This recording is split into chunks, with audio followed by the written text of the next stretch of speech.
Graham makes an admission over Cain in Emmerdale while Joe seeds at Kim. The man pretended to be dead for 6 years, and now we're beginning to see what impact that has had on Graham's personality.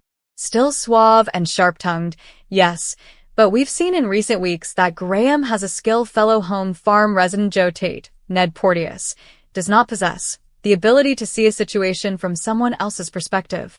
Because Joe is so driven by the want for more money, he doesn't really care about the fact Cain is on the brink of a nervous breakdown because he's got so much going on. Graham knows about the nightmare Cain is facing right now with Moira Dingle, Natalie J. Robb, being in prison, but also knows about his prostate cancer diagnosis. As a result, it's actually made him feel quite sorry for the man he once called an enemy.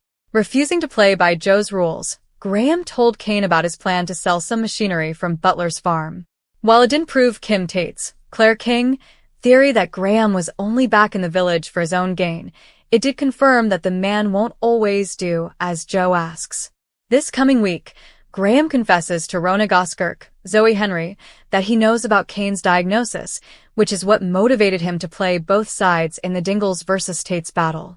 Meanwhile, Cain visits Moira in prison and tells her the cancer he said she didn't need to worry about is actually a lot worse.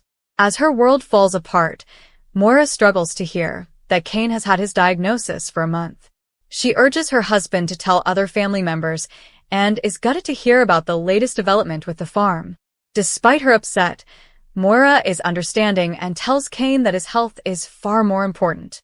The next day, as she processes his latest master plan to add butlers to the Tate empire, Kim makes it clear she isn't impressed with Joe and his dirty tricks. Joe feels unappreciated, but will he ever come to understand that Kim has reacted like this because she feels bad for Moira?